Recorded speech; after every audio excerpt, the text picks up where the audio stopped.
Hello everybody and welcome to another episode of This Weekend. It's a brand new show where every week we talk about your favorite sports, and this week we're talking about Week 4 college football. Alright, don't forget to hit the subscribe button and the bell if you want to be notified every time we post a new video. It would be greatly appreciated. And with that out of the way, we're going to jump right into last week's insane moment. And there's actually two last week's insane moment. LSU and Oklahoma both lost. They were both heavily favored in their games. Both teams, everybody thought they were going to blow them out, myself included. Oklahoma, they fell apart in the second half. They were winning 28-7 midway through the third quarter, and then they just, Skylar Thompson happened. He had 3 rushing touchdowns, and Spencer Rattler got rattled. He was not doing good. He threw 3 interceptions during the course of that game, and one on the final drive that sealed the game. They lose 38-35. Very disappointing. Had them in my top 4. Sadly, they're going to be out. They're not making the playoffs this year. Possibly Big 12's not going to make it, because that was Oklahoma and Texas were their only teams that really could make it after Oklahoma State lost. And LSU, other last week's insane moment. They lose to Mississippi State with KJ Costello. He broke an SEC record. He threw for 623 yards, which is the new record, and then he threw 5 passing touchdowns. Mike Leach brought an insane offense over from Washington State. The Pac-12 offense, the air raid, it's doing pretty good in the SEC. All right, that does it for last week's insane moments. We're gonna jump right into the headlines for this week. Pac-12 is back. Right after we recorded last week's episode, I went on Twitter and I saw that they were planning to come back, which is great news for football. I don't think it increases Pac-12's chances of getting a team into the playoffs because it's the Pac-12. No one, whether they don't get enough credit or they're really not that good, it's subjective. Anyone's opinion, anybody could be right. But they're going to have a 6-game season. It's going to start November 6th. That's when their first games are going to get underway. They're going to be releasing their schedule sometime soon. Last thing that I heard.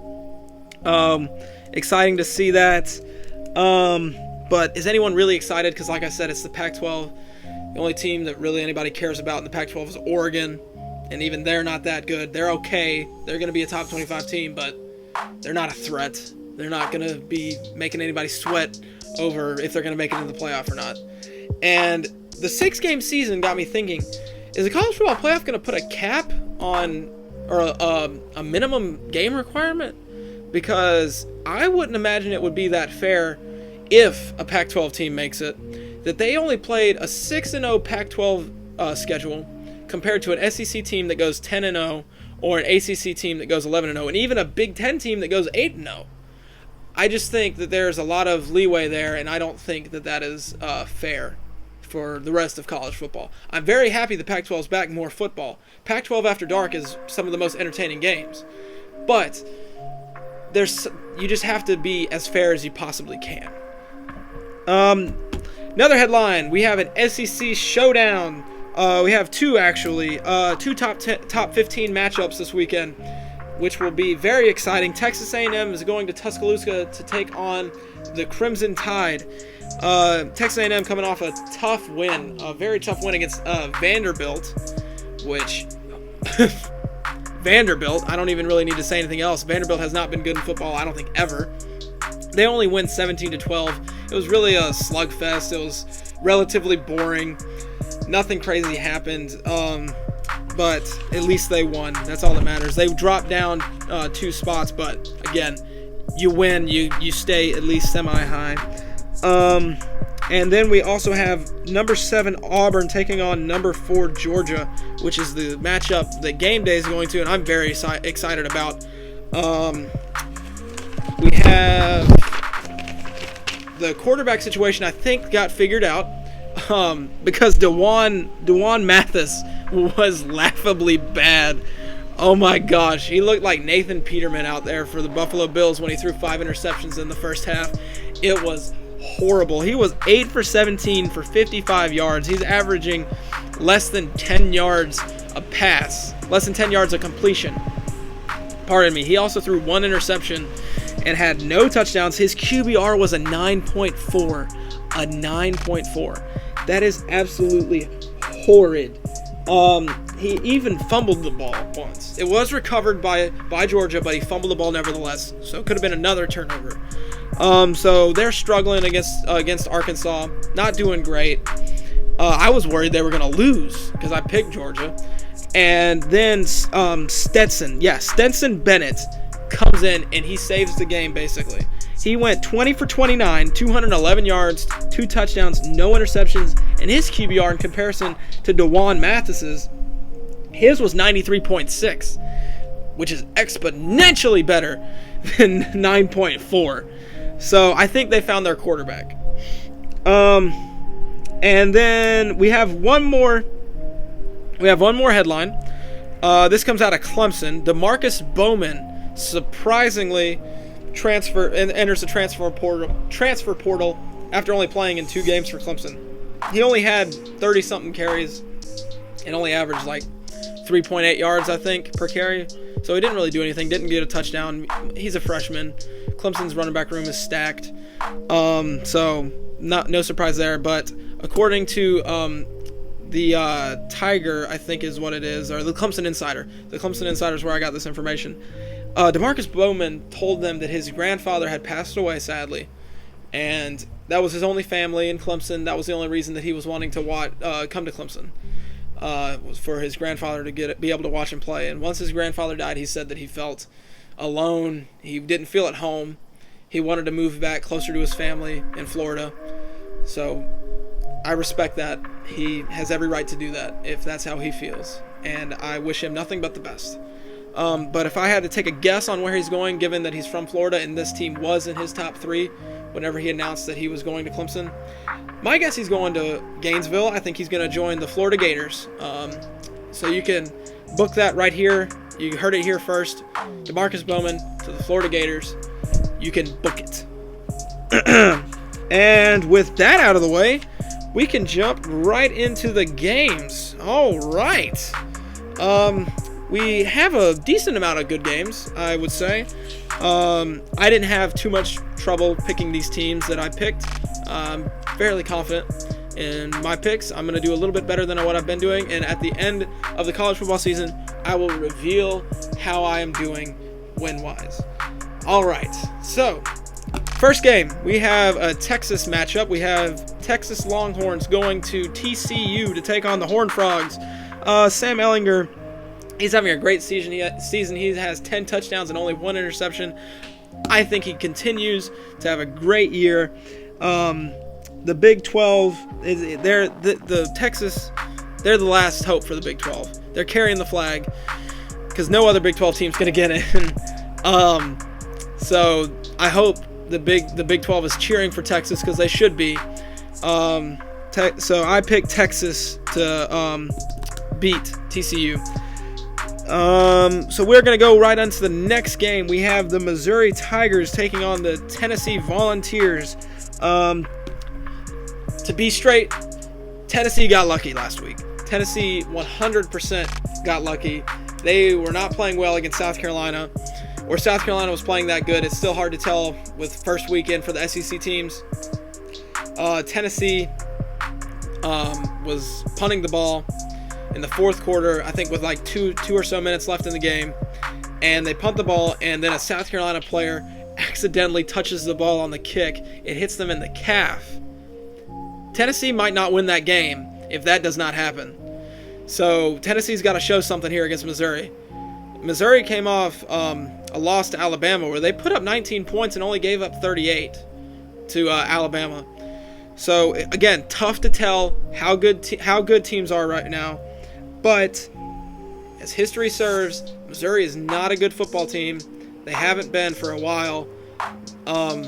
Tennessee, I think their quarterback, Guarantano, I think he's experienced. I'm going to trust experience on this, and I'm going to go with the Volunteers. I think Tennessee wins this game. All right, next game. We have the Wolfpack out of North Carolina State taking on the Pittsburgh Panthers, who have one of the stingiest defenses that I have seen all year. Oh my goodness. They are only allowing 177 yards a game, which is outstandingly good.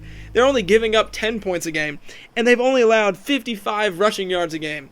Most teams are allowing around like 100 yards rushing. That's like the normal. 55. That is insanely good. I think they continue it. I think Pittsburgh wins. Give me the Panthers. They keep their undefeated season going. Next game, we have South Carolina taking on the Florida Gators, who just got into the top 4. They are now ranked number 3 in the nation. Who put them in their playoff ranking at number 3? I think I did. So, what can I say? I can tell the future. It's one of my powers. I mean, I'm not surprised. But Kyle Trask, he sleeper for the Heisman. He threw 416 yards and had 6 touchdowns. 6 touchdowns in the first game against Ole Miss. That's Heisman worthy for the first game. That's really good. I think he continues because I don't think South Carolina can keep up offensively, because Florida had 640 yards total offense, and I don't think South Carolina can keep up. I don't think Colin Hill is that guy. I think he's a good quarterback. I think he's fine, but I don't think he can throw 6 touchdowns in a game, especially against the Florida Gators defense. I don't think it's happening. I think Florida continues their undefeated season against South Carolina, and South Carolina drops to 0-2. Give me the Gators. All right, next game, we have the top 15 matchup. Texas A&M coming off that tough win against Vanderbilt. They're taking on the Crimson Tide. Now, I think that Alabama has a not an easy win, but I think it'll be relatively simple for them because Mac Jones and company, Najee Harris is going to go off, I think. He had 3 touchdowns last game. I think he does great again.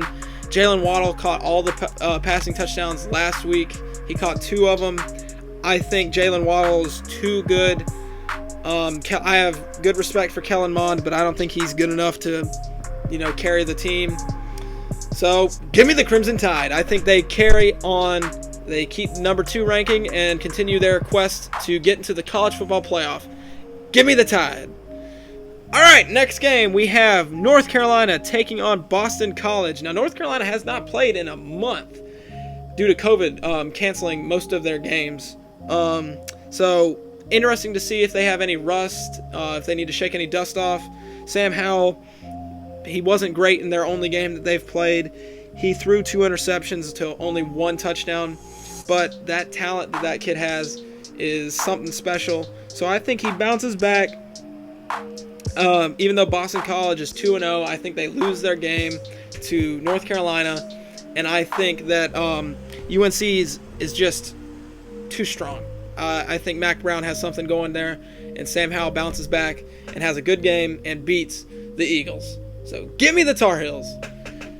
All right, next game. We have, out of the American Conference, we have Memphis Tigers taking on the SMU Mustangs.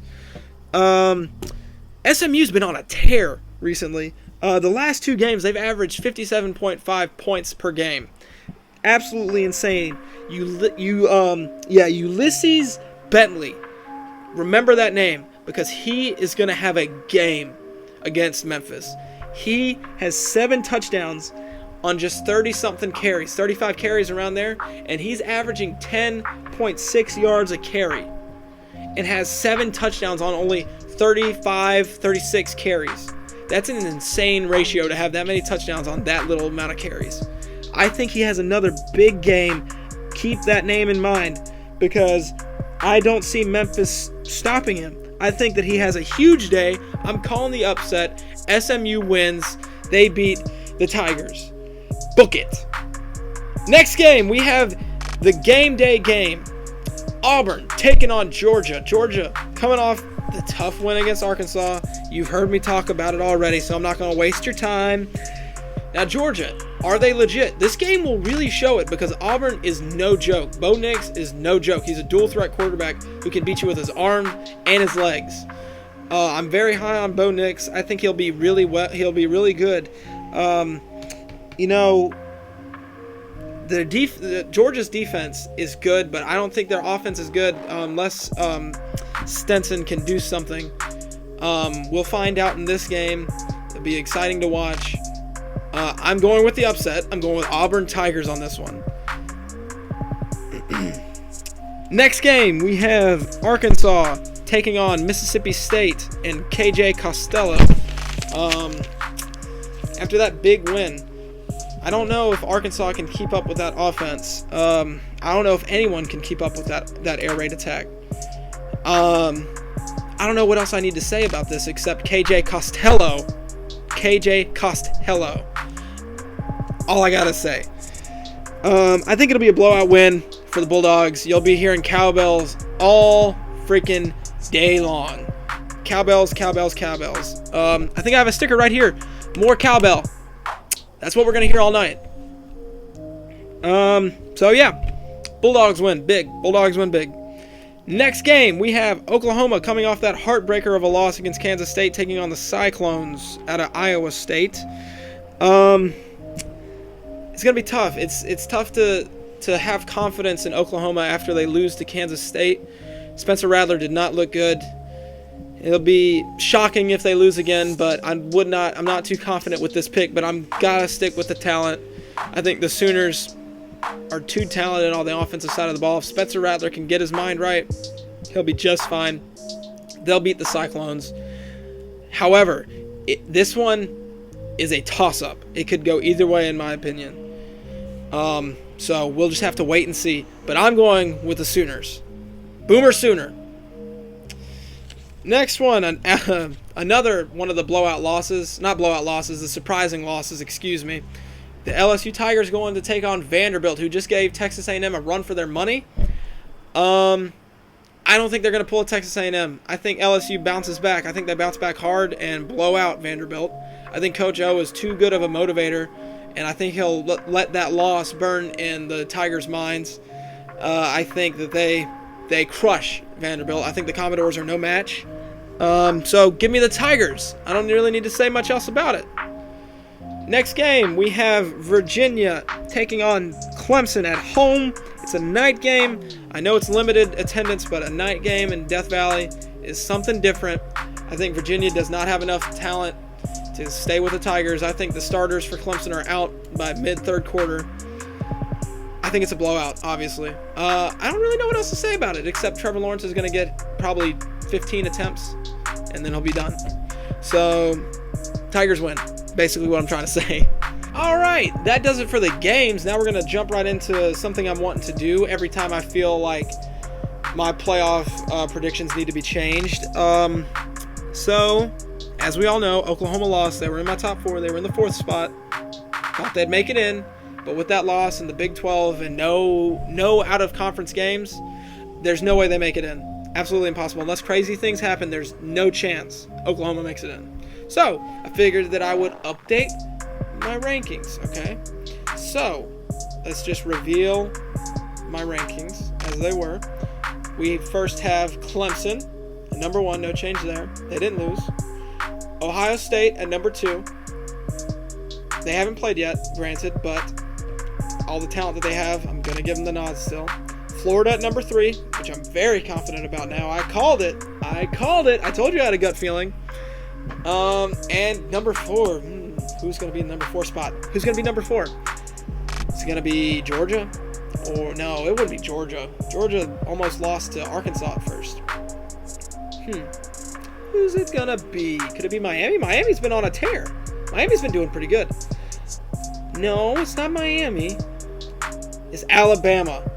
I'm putting Alabama in. I'm putting my faith in Najee Harris and Jalen Waddle. I think Mac Jones can do enough to give them the edge. I think with the Big 12 losing their team, I think the SEC, the strongest conference in college football, I think they get 2 teams in. I think Florida wins the SEC championship, and then Alabama still gets to slide in, because why would they want to put a 1-loss Oklahoma in? Unless Texas wins out, which I don't think Texas is going to win out. That's the only time when I would have the conversation. If Texas is undefeated by the end of the season, that's the only time I'd have that conversation. But I don't think they will. I put Alabama in at number 4. Now, let's go on to the semifinal winners. I still have Clemson beating Alabama. Clemson is too good offensively and defensively. I don't think there's really much question marks except the secondary for Clemson. I still have full faith in Trevor Lawrence. His last season, I think he's going to go all out and try to bring another championship to Clemson, South Carolina. I think they win. And Ohio State, Florida, nothing's changed there. I still think Ohio State is going to win. Despite how high I am on Florida right now, Ohio State's still going to win. Now, the championship, still Clemson. Shocking, I know. But, like I said, when only one team loses that's in my top 4, I'm going to change it. It's not going to change that much unless crazy things happen or my opinion changes. But Clemson still is going to win the national championship in 2020. And that is my updated top 4. Well, it's been fun. We talked about a lot today, and we can just end it right there. So thank you for watching. I hope you enjoyed, and don't forget to subscribe and hit the notification button if you want to be notified every time we upload a video.